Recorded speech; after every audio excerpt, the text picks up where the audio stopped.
health. Gotta look out for self. For real, it's so important, and you know we're here to help. Mental health and wellness, I can't stress it enough. Here to lift you up, hosted by Tyreese McAllister. Yeah, join the podcast, bringing good energy once a month. Every Thursday, therapy, talking self-care and radical resilience. Put yourself first, cause it's all about healing. Let's go. Yeah, said this is what you need. Mental health and wellness with Thursday therapy. Never too late to start with mental health advocate Marcy Trueheart. I know that life can be stressful, don't let it break you. We got the tools to help and to liberate you. You feeling stressed out, I know you've been searching for a little guidance. We provide it because you deserve it. Said this is what you need. Mental health and wellness with Thursday therapy. Tyreese McAllister and Marcy Trueheart. Hey, everybody. What's up, Marcy? Hello, my Tyreese. How are you? I am wonderful, and welcome to all of our viewers and listeners. You are tuning into Thursday Therapy. Thank you for joining us on the virtual couch today. Marcy, tell the people what's going on. So today we are talking about returning citizens and restorative justice. And we also have a special guest who is going to tell us some of his experiences while he was incarcerated.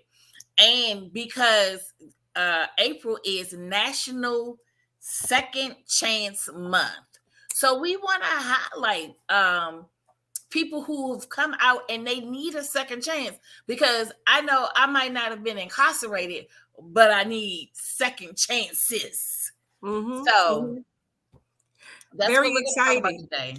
And so returning citizens is sort of like one of those new buzzwords. We used to say reintegrating back into society, rehabilitating, people coming home from prison. And many of us have or had known somebody who's been in prison. And oftentimes society has not been necessarily kind to them. One of the things I love about living in the DMV, especially in DC. DC is what I call very, very felon friendly, right? Like felons can get jobs and good jobs.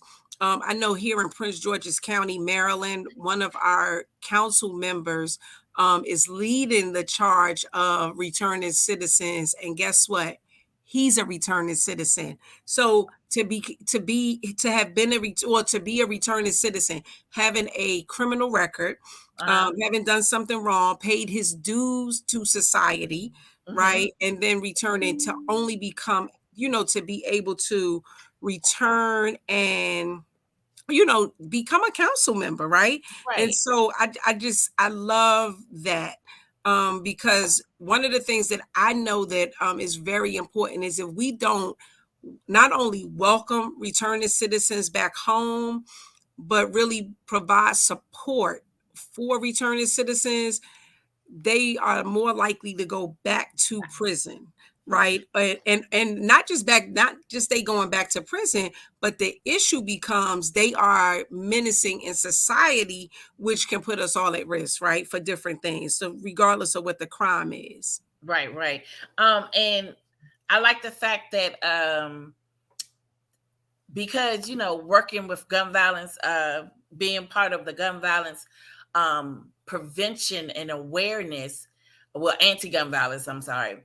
We have been able to sit down and talk with some great advocates for returning citizens. Like we definitely have to shout out Charles Booby King. Yes, for how helping others with life, because he came home, he did his time, he came home, and now he is out there, and he's out in the field, but he's bringing people back to not being a menace. So definitely want to give a shout out to Booby. Yeah, and all of the other people that are doing big things. A year or so ago, we had on our show, we had the violence interrupters. And they are also returning citizens who have come home or returned back to their communities and now are doing work that we can't necessarily do, right? Because I've Right. never been out there. I'm like, I support people who are returning citizens, but like, I don't know what that walk is like. I don't have lived experience in that area. I just know that it is important. And I appreciate it. Like, we can't just throw away a society of people because they made a mistake. So I like that April is second chance or another chance. I prefer another chance. Another But chance. Right. sometimes we need more than a second, third, fourth chance, right? Until we can Right. get it right. Also, I think that one thing that I like to hone in on people, that a lot of the responses that we have in the community, especially violence is a trauma response, right? And we Yes. don't look at it like that. We just look at it as you're hurting people, which is definitely true. But why are you hurting? And hurt people. And so if we don't bring people back into society and treat them with respect and dignity and give them opportunities. And that's why I really love the Violence Interrupter program. I love people being able to get jobs, because I've seen people come back and really make amends and do some incredible work in the community because they've had this experience. Yes, yes, because the Thompson Ales are a great example Yes. of wow, returning citizens, but they are so powerful. Their testimony, individually, their testimony is powerful, but as a couple, they are that's what I consider a power couple. Yeah. So Yeah. yeah. Yeah. And look, we Well, talked about all these people. I wish we would have had them on the show, but it just goes to show that, we love our community that we can outreach to, and, just always give honor to great people. yeah. So let's you and I can keep talking, but let's We let's can. bring the expert up, because our guest George Coker has lived experience in this area. So let's bring him up. Let's bring George on in. Hey, George. Uh-oh, he's Unmute back on mute George. again. Uh-oh, not sure what happened. George, if you can hear us, you're on mute.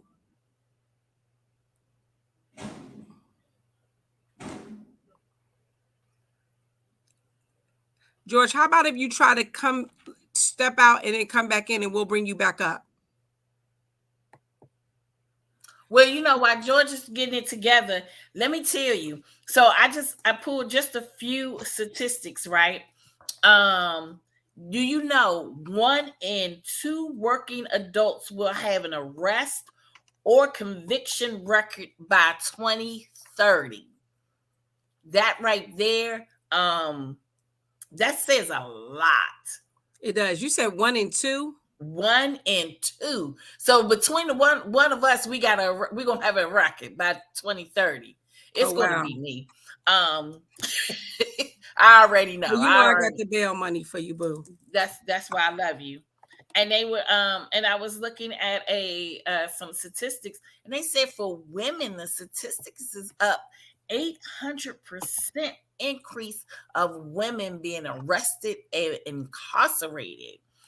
And Wow. yes, right now I saw another one where it says 83,349 women are incarcerated right now. So, we don't really think about the impact that has on a community, because many of those women will be mothers and Mm-hmm. grandmothers, right? And matriarchs of the family, right? And so if they are in prison for a certain amount of time, you have an absent parent from the home. That's one Right. issue. Then you have a returning citizen. If they are not embraced, they're not able to then support their families, even when they return. It also means if they have small children, that somebody else has to step in and take care of their children. Like, we just look at like the incarceration rate, but Right. also what that means. The other thing we don't look at is the mental health of people, what happens in prison, because prison is, from what I understand, is not an easy walk, right? You isolated from your families, because these prisons aren't in the community. So oftentimes people are not connected to the community. And, and they don't have people that can visit them, because in some places They're away. Let me see. I think George has joined us again. Let me see if we can get him back. Okay, great. And All what? right, Oh, George, you're there. hey, Yes. Yes. George. We Thank you had for having me. You are so welcome. We had a little technical difficulty, but in true Marcy and Tyreese fashion, we worked right through it. So, George, the people Yes. have been waiting for you. Can you Yes. introduce yourself? Well, good evening, everyone. My name is George Edward Coker. I was recently released from prison after doing 32 years, 4 months, and 2 days for a crime of first-degree murder. It's been a good adjustment since I've been released, but at the same time, it's overwhelming. Um, I have a great support system and a lot of friends and family that's welcomed me back into society. And I'm just blessed to have a second chance at life. Yes, yes. So, George, how old were you when you were incarcerated? 23 years old. 23 years old. And the reason why I asked that question, because I think I want our listeners to really understand that executive functioning, good decision making skills doesn't even really come into effect until people are 25 and older. Right. And so to incarcerate a 23-year-old, and I'm not saying that if people do the crime, they shouldn't do the time. I'm not saying that. I'm an advocate that we have consequences when we do wrong, but we have to look at like how we imprison people and what we do, what we expose them to at a young age, because you were 23 and that could be quite old, because people can get incarcerated early, and we know that some children who might get adult charge get incarcerated way before 23, So right? true. And we have to look at that impact, right? Yes, so true. Well, for myself, I was 23 years old, but at the same time, I was immature in a lot of ways.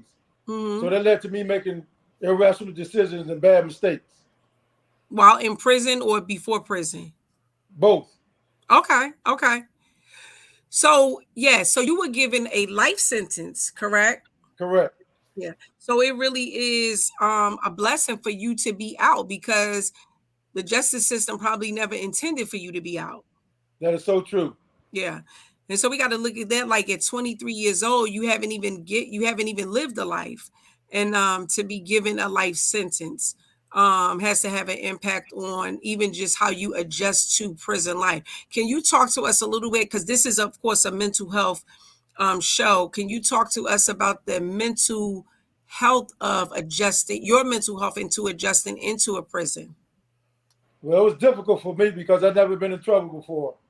So going in that environment with a whole bunch of killers, rapists, and whatever else you want to call them, I guess the dregs of society, that's what they call us, if you're incarcerated.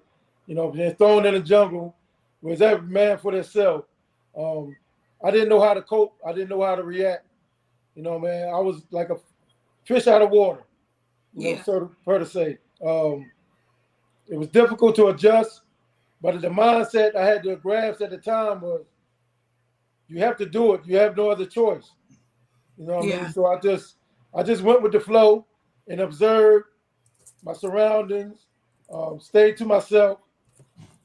And at the same time, I was terrified. I didn't know if I was going to make it up out of there to see the next day, because there was so much going around me. And it messed with my mental a whole lot. But at the same time, I had a great support system that I could lean on and, write letters and talk to people to help me better understand how to do this time. Yeah, I mean, I think that's important. One of the things that I think that a lot of times people get really twisted about people who are incarcerated is that you just a bad person. Tell us a little bit about what you were doing when this incident occurred. Where were you in your life? Well, I was a second semester junior in college at Shaw University, playing basketball. Not just playing basketball, George. You was a star. Now let's not be modest. No, you being modest. I wasn't no star. I ain't never started. I came off the bench, but I was starting my role. Put it that way. That's a great assessment. I started my role, but it was a difficult transition for me, leaving home and coming down here to go to college. I'm from Philadelphia, Pennsylvania, and coming down here to the South, which I love. I have family down here, was a big adjustment to me because I was on my own. You know, I messed around and had 2 kids while I was in college at the age of 21, going on 22 years old. And that was a big adjustment for me. So those responsibilities in itself led to me being overwhelmed and start doing things that I should have been doing, such as doing drugs. You know, I was a fairly decent student at the time, but at the same time, my mental was all over the place because I didn't know how to be a parent and take on that responsibility and still be a student athlete at the same time. So my outlet at the time was to get high.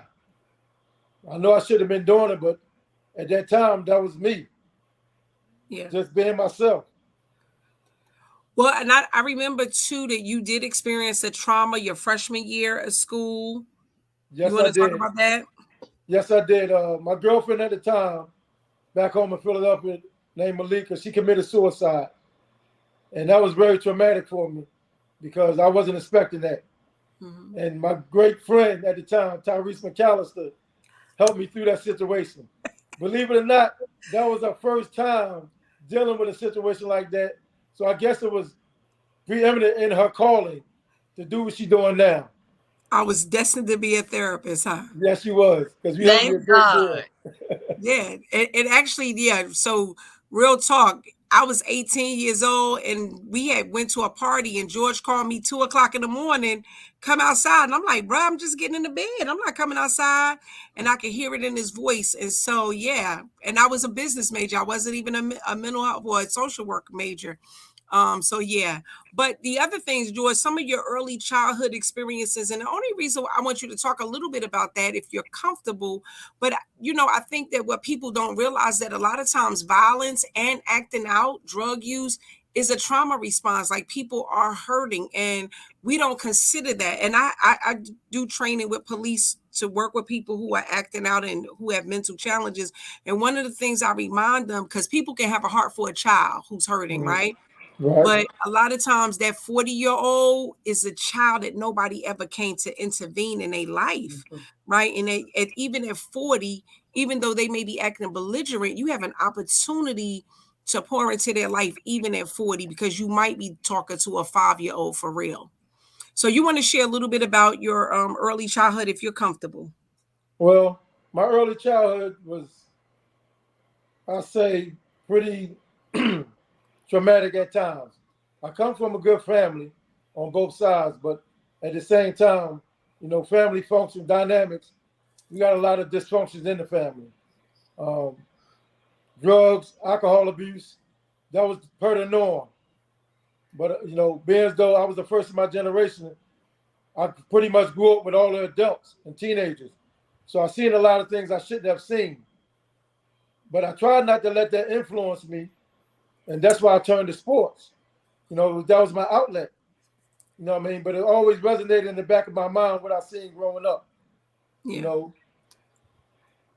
So one of the things I want to give our audience, you know, we try to have fun on this show. We try to bring a different aspect of mental illness, but we want to make sure that we educate our listeners. Mm-hmm. And one of the things I want to share with people is about ACEs, adverse childhood experiences.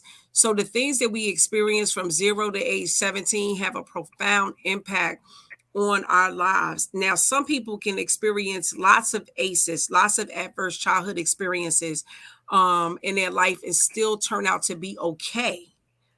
Right. But then there's those who are not. Right. And even though and I've been a witness in George's, you know, life that he tried to be okay, but then sometimes it get overwhelming. And sometimes people don't have the adequate support system. And even though our families might be well-intentioned in giving us what we need, that they don't have what they need to give us what we need.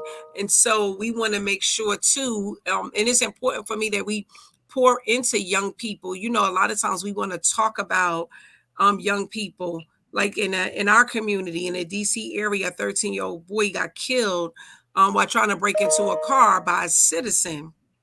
And the first thing people said is, where's the mother? And I'm not sure where the mother was, right? I'm not, you know, she could have been working. She could have been asleep. She could have known he was out in the street menacing. But, we got to get back to community. And if we see a mother that is struggling with taking care of her children, is there any way we can intervene? A lot of times we got into a European way of thinking, like that's not our problem. It's not us. And, it obviously is not working for our community, because when I grew up, my Aunt Kathy, who wasn't my aunt, but lived next door, she knew my mother worked, and she was on it. She would tell on me. She would get me in trouble.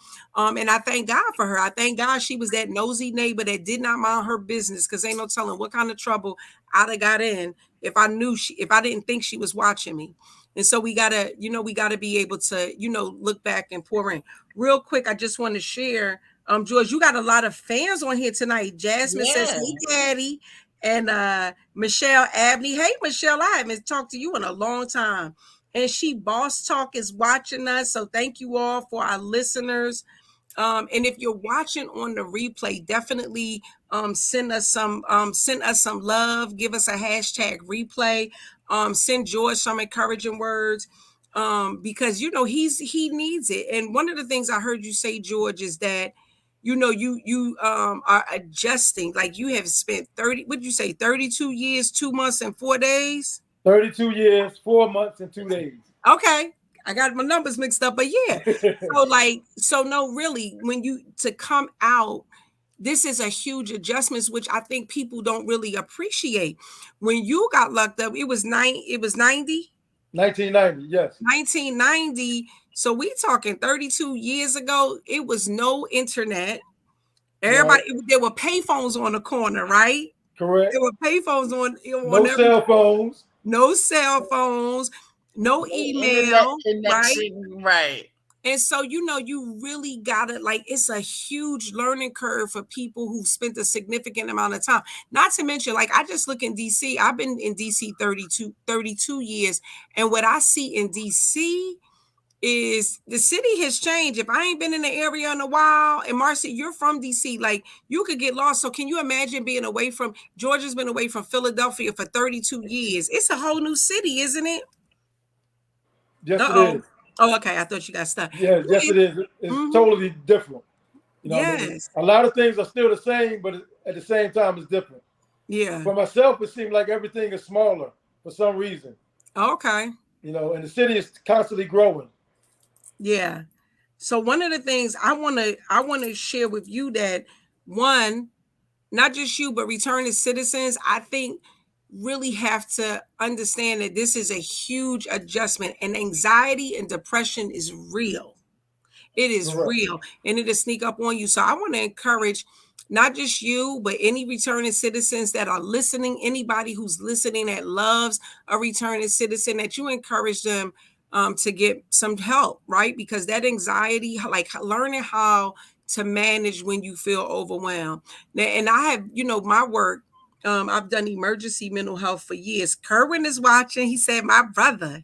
So, I've done emergency mental health for the last 30 years. And one of the things that I see often is that people are overwhelmed. People don't want to ask for help. Many of the returning citizens are men, and men don't often ask for help. And that I think it's important that we remember that asking for help could be hard for people, and we offer help, but also that, help is needed. And it's, the strongest people say, hey, I'm struggling with this. Can you help me? Do you know what I can do? Or where I can go. So I want to encourage you to do that. You got that? Me, myself, I have a great support system, and I have no problem. Tell us about your support system. My support system consists of my Shaw University family. Give them a shout out. Excuse me?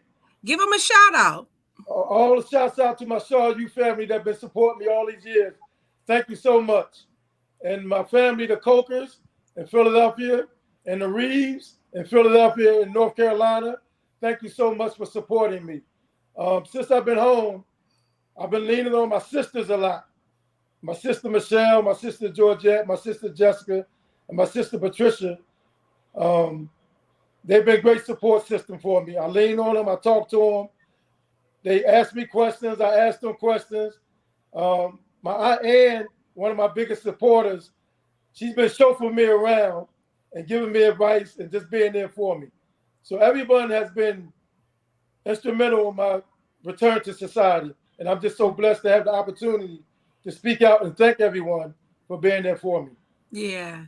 And you know what I think one of the good things, because I was able to watch you in the years of you being incarcerated, is that you had a good support system while incarcerated, right? Like it's not like you had to come home and get to know people. And I found that beautiful, right? Yes. So I know that me, Chuck, and Rob would come visit you when we would come to homecoming, or if we were in Raleigh, we would come visit you. We would, talk to you often and write back. Well, you would write, you are. I ain't gonna lie and act like I was writing you, because I know I wasn't.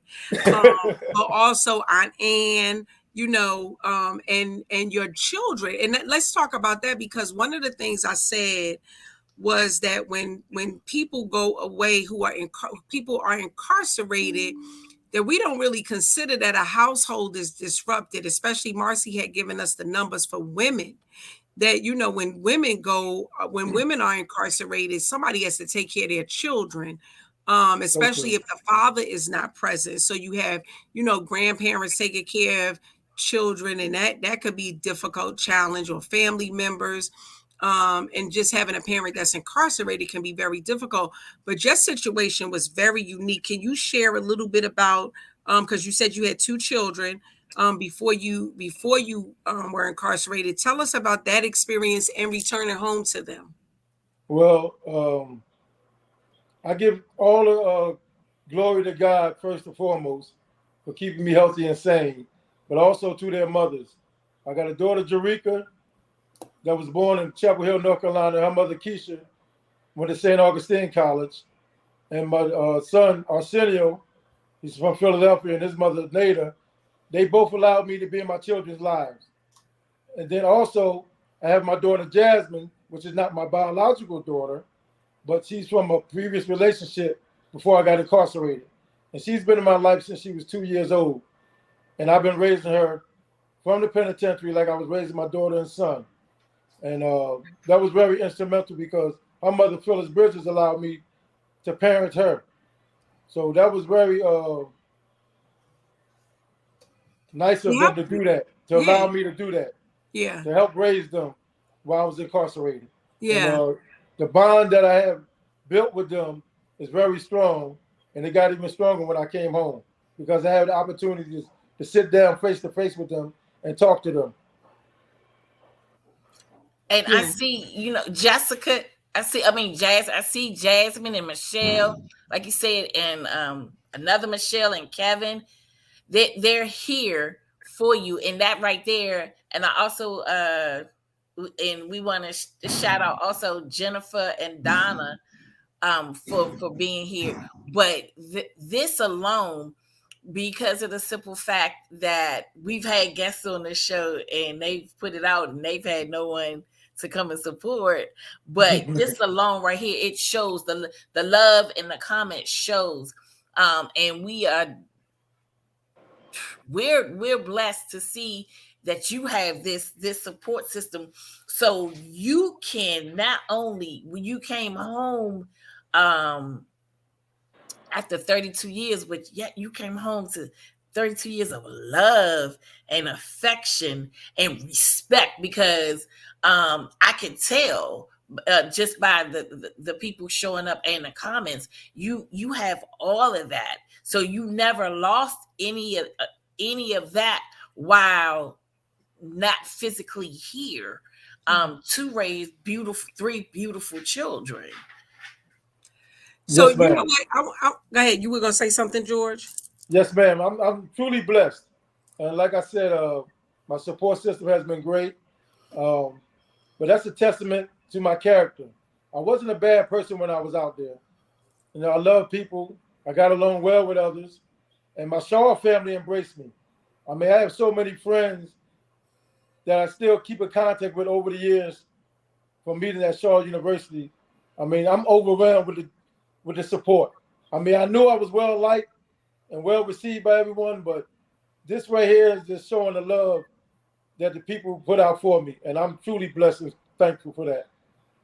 Yeah, and that's exactly what I was going to say, that even before this occurred, before your offense occurred, that you were a very well liked person, a very good person. So much so that even when I had gotten news of what happened, I didn't believe it. I was like, it's something going on with that. Like, that ain't right. And that, but it's a good example to remind people that even good people do bad things, and we have to give people another chance, right?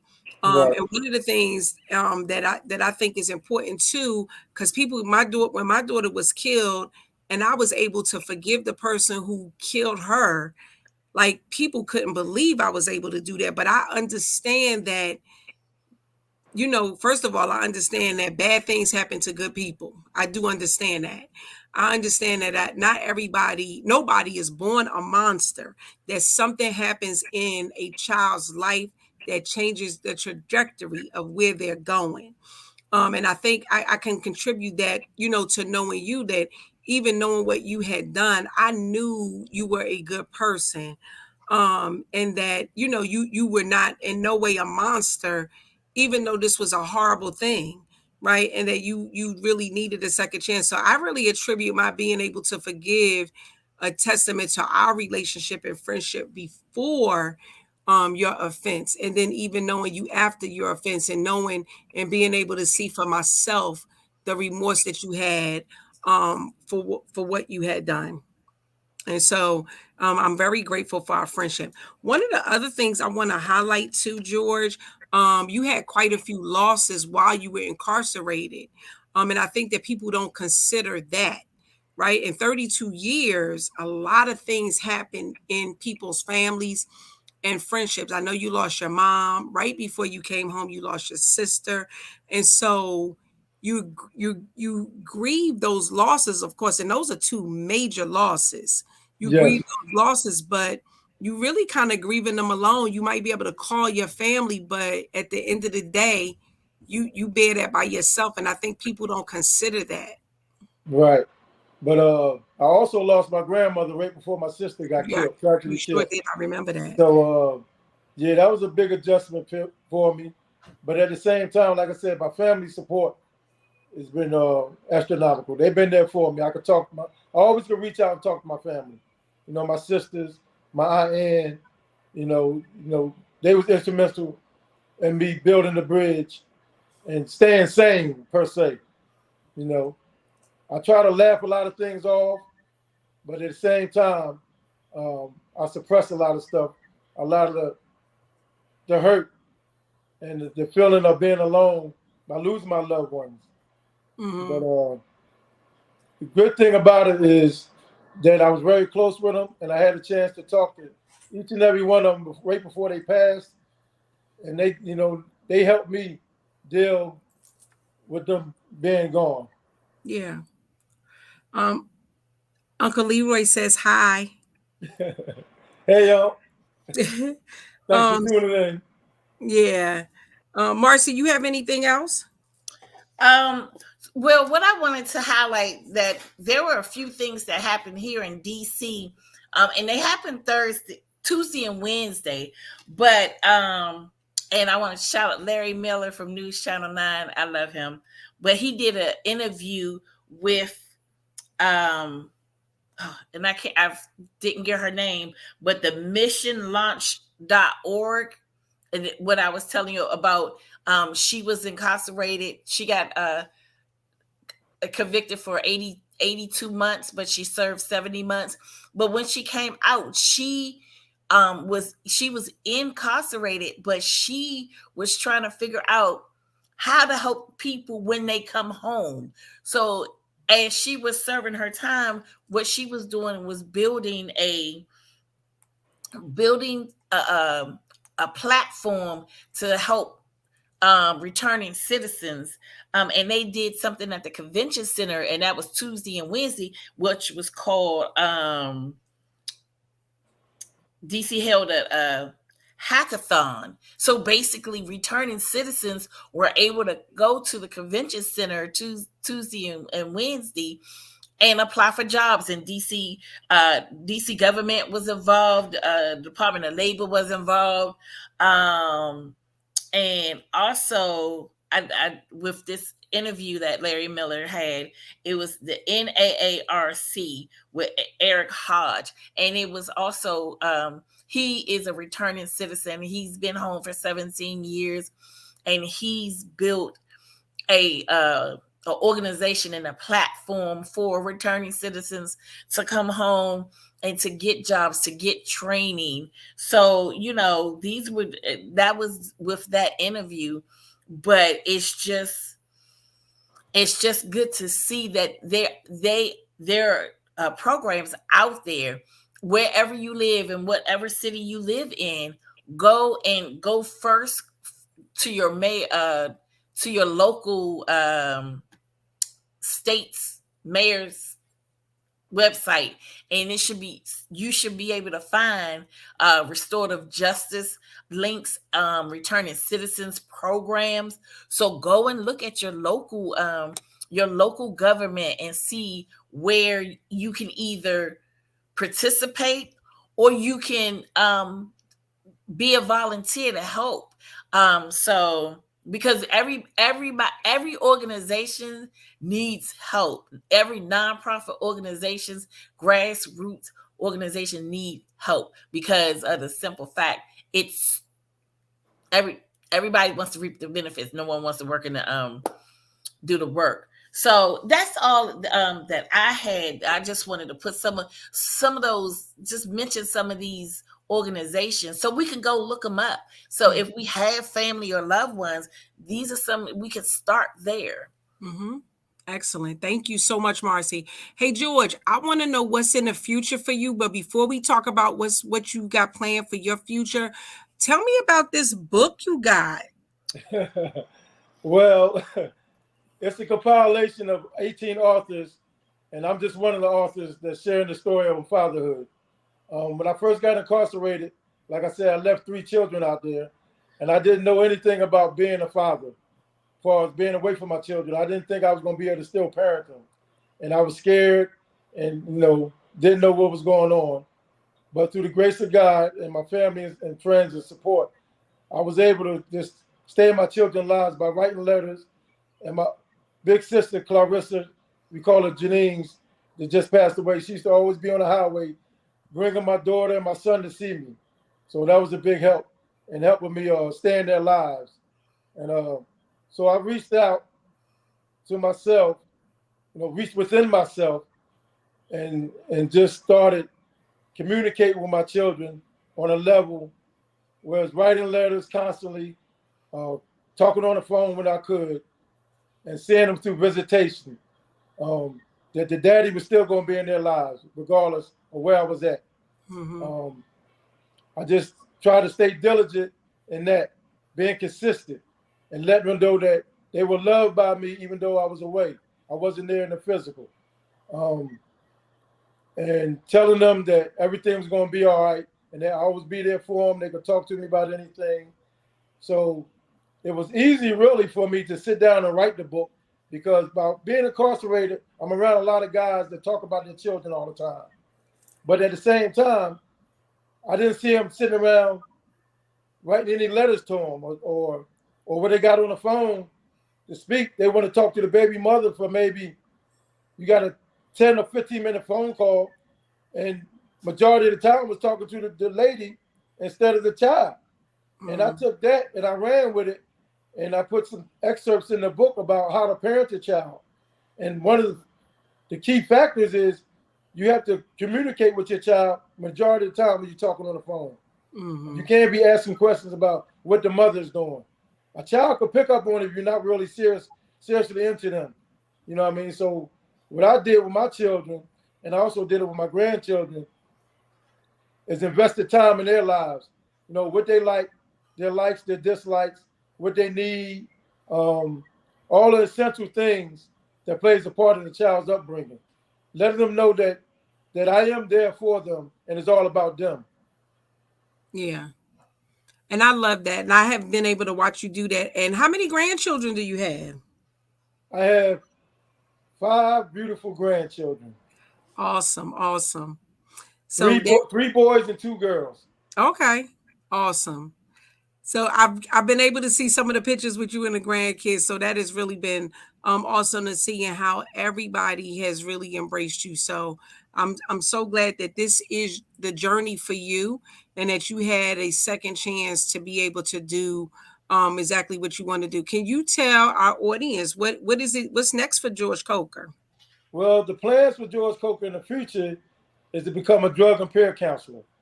It's my way of giving back and just helping those that help me and paying it forward. Um, I've been through a lot of my life. I'm a recovering addict, a former convict, um, just a person that has a lot of empathy and a lot to give back to society. Um, and I just want to help those out there that's struggling with the same things that I struggle with.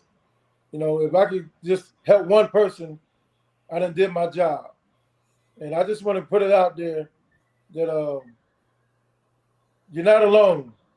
You can withstand anything that people throw at you or what you done been through in life. You just got to stay strong in your convictions and put God first, and have no stress or no worries, and you can make it out. You can make it out all right. Mm-hmm. Excellent, excellent. All right. Well, let's see. What else can we talk about? Anything else? Anything you want to share with the people, George? I would just like to share that being incarcerated is a big thing for, like you said, your mental. A lot of people don't realize that the mental stress that we endure while being incarcerated. They see the things on TV that we get 3 meals a day, we playing sports, we watching cable TV, but the mental anguish that we have to go through by doing a lot of time, or any time is a lot of time. If you got one day, or you got a million years, that's too much time. Yeah. You got to deal with the guards coming in there with their personal problems taken out on you. You got the counselors that's in there that's supposed to be helping you, but they not helping you. They there for self gratification or just for a paycheck. So they passing the buck along with that. So we have to deal with a lot of stress while doing time. And some guys make it out all right, and some guys don't. You have to have a strong mental to withstand that. And Yeah. I've seen a lot of good brothers fall to the wayside because they wasn't strong enough. They get on medication and they just give up. I was on medication for myself for 11 years, and seeing a psychiatrist twice a month. But at the same time, I took myself, after 11 years, I took myself off it. And I said I no longer want to do it because I wanted to get stronger and try to better myself. So what I did, and you know this as well because you're the one that helped me so much, I started calling you and talking to you when I had problems, mental problems. You'll take off your friendship hat and put on your clinical hat and help me through. You told me what I needed to hear, not what I wanted to hear. And that helped me a whole lot. Yeah. I mean, I think that's real, and I think that I'm not suggesting that we just kind of like um just not do that. I think that it's important that we're able to keep it real with people in a loving way, right? Because even though one of the things I always laugh about when you say, I knew you was going to get me straight, right? But that with love though, like, I remember one time we were talking about you really struggling with having to do the time. And I was like, George, that girl's family don't get to have these choices, So right? And true. that's just real, like just to put it in reality. And it's even though as a friend I wanted you to be out too because I knew you were a good guy, but I also know what it's like to be a parent or a love, being somebody who loves somebody who's gotten killed, right? And so we got to really be able to balance that. And I think that that's what I would like to see society do. Like, how do we balance it? I'm for people having consequences for wrong behavior, but I am for, once people have paid their debt to society, if it's such a thing, because I struggle with that term. debt to society, then they are able to come home and make amends. And then Marcy and I was talking before we brought you up about people that we know and people that we've had on the show in the past that have come home from prison and have done amazing work in the community, right? Like you're able to do amazing work in the community because of even what you've experienced. And so you know, just just really being able to know that, right? Like that people can come home and really make a difference, and not always just prison, right? Because sometimes people don't go to prison. Like we need to have a forgiving spirit for people who are on drugs, right? Like we throw away people so easily, and it's just not an African concept. It's not an it's very European. I'm just gonna say it, right? Like we love our families no matter what's going on with them. So I have family members who use drugs, who have used drugs. They still family, right? I Right. mean, incarcerated, not incarcerated, still family. And to just not judge people, because sometimes this is the thing too, that sometimes we are judging people, and the only difference is I ain't get caught with what I was doing. That part, right? So that's the thing, right? Nobody caught me. So I really I try. I'm not saying I always make the mark, but try not to live my life judging other people. Because you just never know when that can be you. So true. Yeah. So true. And that happens a lot, especially while you're incarcerated. Because us guys, while we're incarcerated, we tend not to judge each other because of the crimes we commit, because we all did wrong. And With the exception of sex offenders, incarcerated people are very hard on sex yes, offenders. they are. But but also at the same time, it's I would have to say for myself personally, I didn't judge them guys real hard. I wasn't real hard on them because we all did wrong. So who am I to judge them for what they did? Yeah. I didn't like what they did, but that was just my personal beliefs on the matter. Mm-hmm. But they're still human beings, and they have a disease, they have a sickness, and they need help just as bad as I needed help. You know what I mean? Trying to turn my life around for being a murderer. Yeah. Let's just put it out there. I killed somebody. It wasn't pretty. I'm very remorseful, but that stigma's gonna stay with me for the rest of my life. Yeah. And I'm hard on myself because of that. But at the same time, since I've been saved and put God first in my life, He has helped me deal with that situation. Yeah. Along with my family members. Yeah. And I think it's important, right? Like forgiveness is key. Forgiveness. Yes. And I'm not sure where the victim's family is with it, but hopefully they can find their heart to be softened, because it doesn't serve them also to be angry, right? So true. But also to be able to balance. I always feel like God is a forgiving God. Lord knows I need forgiveness for the stuff that I've done. And that it's really, incumbent upon me to be a forgiver when people hurt me or hurt others. And one of the things I'm hoping that you're working through is being able to forgive yourself, right? Because that really is how you get to be free.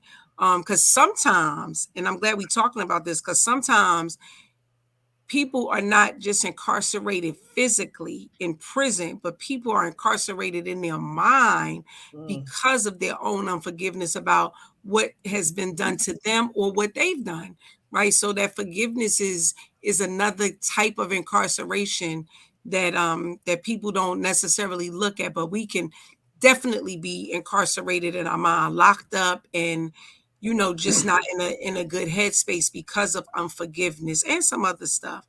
But I encourage people to work through their stuff, to work on forgiving themselves. And forgiving yourself is one of the harder things to do. It's easier for other people to forgive you than you forgive yourself. Yes, it is. It's ironic that you brought that up, Tyreese, because just recently, like my mom passed 6 years ago this June. And one of the things that she talked about with me before she passed is me forgiving myself, because I was very hard on myself. I would never forgive myself for what I've done. And she made me promise her that I would look deep within myself and forgive myself. So I just started forgiving myself 6 years ago, ladies and gentlemen. It was a rough journey for me. Um, and the reason I have forgiven myself is because I didn't no longer want to carry that burden. And for the family of Opal Cerise Gilbert, I pray every day that one day they will forgive me, but I will not be mad if they do not forgive me because I took their loved one life away from them. Yeah. And that's real. I'm not looking for any accolades, no pat on the backs or nothing like that, because what I did was terribly wrong. But my thing is, I just want to go out there and help as many people as I can and pay it forward, and be an asset to my community. Yeah. And just do the things that I can do, so no other young man or woman be put in the position that I was put in. Yeah. Thank you so much for that. One of the things too, Marcy had talked about the statistics. Marcy, can you give us those statistics again? Because I just want to talk about America. America. We are the largest out of the industrialized countries, the largest incarcerator in the world. And so, I mean, I think that too, like that's why I really love restorative justice, because I think we need to find other ways other than incarceration. I'm not saying do away with incarceration, but every person doesn't need to be locked up. One of the things that I've worked with years ago is diversion programs, right? When people have done minor crimes, right? Like we don't have to arrest them. We also arrest our way out of mental illness. We know that a lot of institutions have closed or downsized tremendously. So we have lots of people who are homeless with mental illness who might trespass or might, steal food, petty larceny so they can eat, right? And we incarcerate them instead of providing treatment. And so we want to really look at that. So can you give us those stats again? Sure. So they said 1 in 2 working adults will have arrest or conviction record by 2030. That's Okay. scary. That's very That's scary. half the people you know. And you might be one of them. I already know I'm one of them. Stop it. And it says that the increase of women incarceration is up 800%. That's sad. Yes, and there right now, one of the statistics that I pulled, there are 83,349 women incarcerated. Wow, that's a large number. Yeah. And again, I want to reiterate, those are mothers that are not home.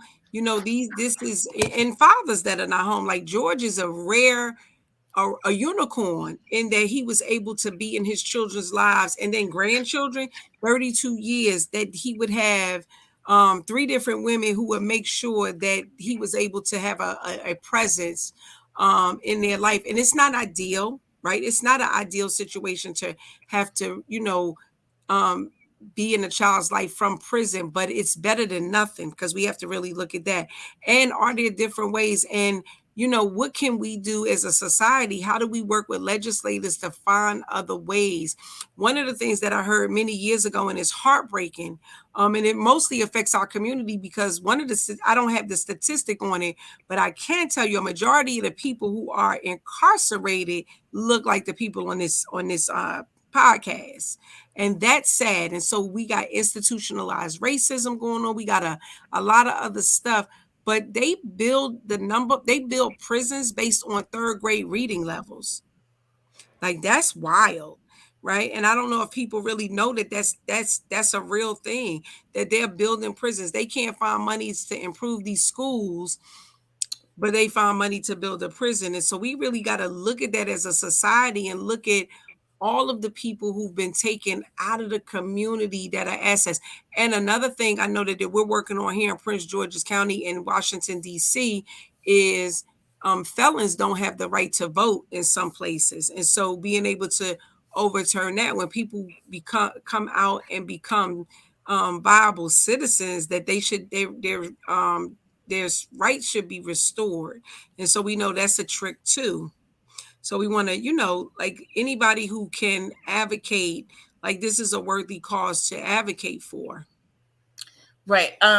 Real quick, Donna wanted to know, she had a question. What can families do to encourage therapy for returning loved ones? Excellent question, Donna. One is normalize the conversation, because I'm sure just as with returning citizens, the conversation ain't easy. If it don't have to be a returning citizen. I'm a therapist and I talk to my family and my friends about their own mental health all the time. I actually work with police officers and train them about mental illness and talk to them about their own mental health. And it's not an easy conversation. Nobody wants to be ill because of the stigma of mental illness. And so people don't want to be ill. People don't want to be, have these type of issues. But the reality is we have them. So one of the things I say to people, we don't have to name it. We don't have to call it anxiety. We don't have to call it depression. We don't have to call it schizophrenia. Let's talk about those symptoms. And those symptoms are unpleasant, right? And so what can be done about the symptoms? And a lot of times people, shy away from medication.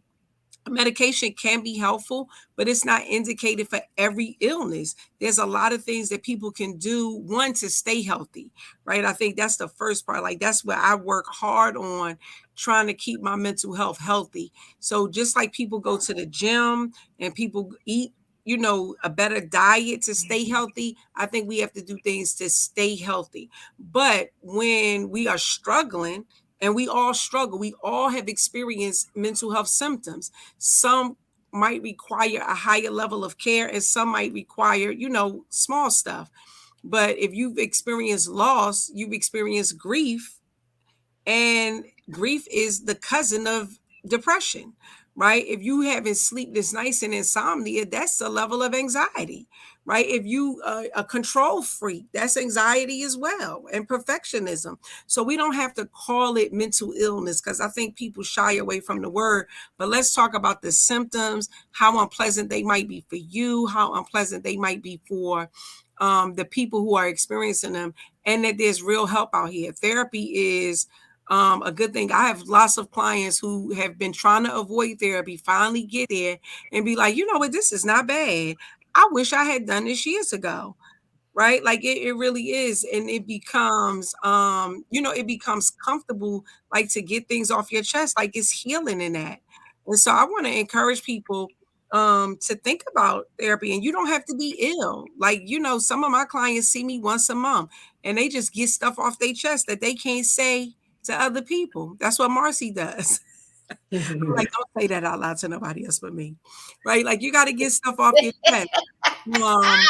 And and sometimes people might have a friend that they could talk to, but the reality is you never know if they're gonna throw it up in your face, if you're gonna hear it with another girlfriend. A therapist got to keep your stuff confidential. So you got somebody you can talk to that's scheduled to give you an hour of their time, whether it's once a week or once a month, uninterrupted, right? That really focuses on you and then might help you figure out how to approach situations differently. Notice I said help you figure out how you can approach situations differently, because I'm not here to give advice, right? Like you figure it, you and I figure it out together, but you determine the course of action, if it's something you need to do or if you need to look at things differently or change how you feel about things. But therapy is absolutely amazing. And the other thing that we're real big on is teaching you coping skills. This is a rough world we live in. I think I wind up saying that every week. Like, it's this stuff going on in this world, the violence, the stress on jobs, chicken wings done doubled up in prices. Like, seriously, the gas, I'm struggling on a daily basis. So I have to really, George, I know you didn't go to sleep on our podcast. No, I didn't go to sleep, Donna. No, I didn't go to sleep. I have to really work on staying sane and my mental, because honestly, like, life is hard. You don't have to have experienced traumatic events for it to struggle. So, Donna, thank you so much for that question. But yeah, I'm hoping that, you know, we can start normalizing the conversation, and it's not like a spooky or taboo topic that we talk about taking care of ourselves. It's important. It's necessary. And the other thing I'll say is, if we take care of it, it has to be intentional. It has to be a daily thing. Some of the things that I do to take care of my own mental, and Marcy and George, y'all follow up with me and share what you do, is I do a gratitude journal. I stay grateful on a daily basis. I pray.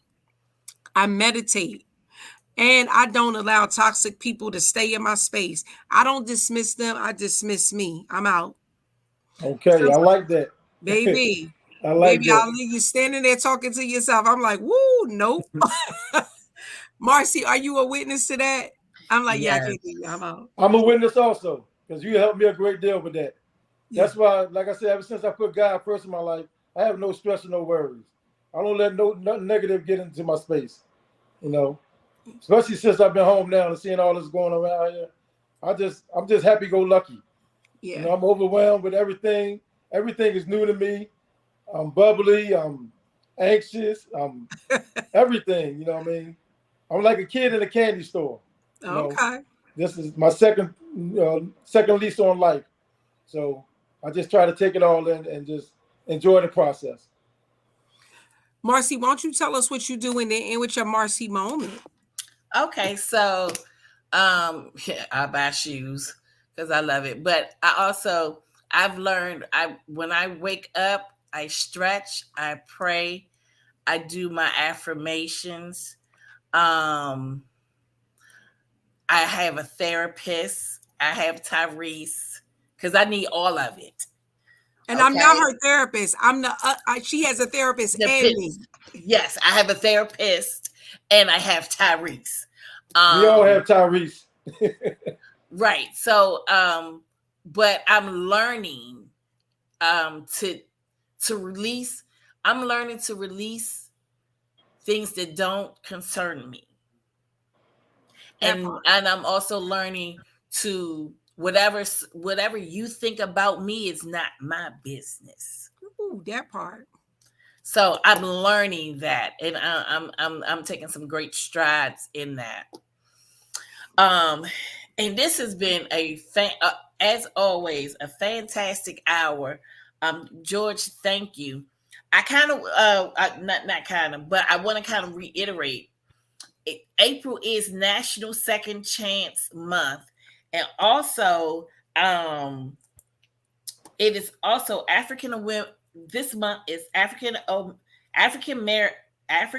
American Women's Fitness Month, and it's National Cannabis Awareness Month, and this is Stress Awareness Month. So all of those things concern all of us. Yeah. But just wanted to bring that to the forefront.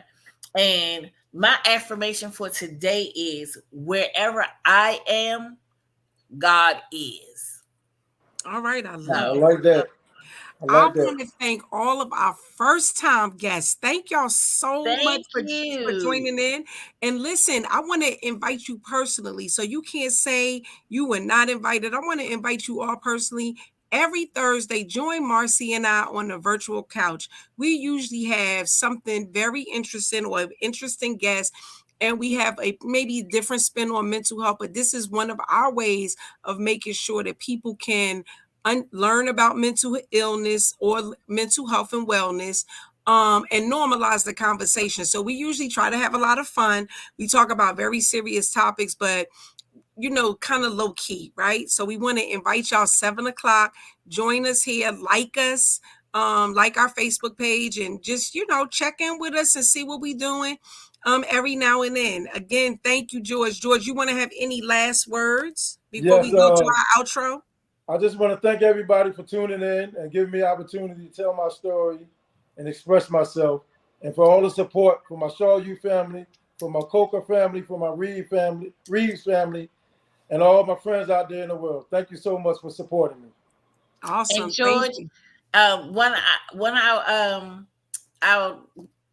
was going to say listeners, Jennifer Washington, she said, thank you for sharing your story, George. May God continue to bless and open doors for you in your journey. So you just have even more supporters. So thank you so much, Jennifer. That means a lot. All right. Thank you, everybody. If you're listening to us on a replay, give us a hashtag replay so that we know that you checked in with us. And please remember to like and share this podcast on your Facebook so more people can know about mental health and second chances. Thank you. Yeah, mental health, gotta look out for self. For real, it's so important, and you know we're here to help. Mental health and wellness, I can't stress it enough. Here to lift you up, hosted by Tyreese McAllister. Yeah, join the podcast, bringing good energy once a month. Yeah, every Thursday, therapy, talking self-care and radical resilience. Put yourself first, cause it's all about healing. Let's go. Yeah, said this is what you need. Mental health and wellness with Thursday therapy. Never too late to start with mental health advocate Marcy Trueheart. I know that life can be stressful, don't let it break you. We got the tools to help and to liberate you. You feeling stressed out, I know you've been searching for a little guidance. We provide it because you deserve it. Said this is what you need.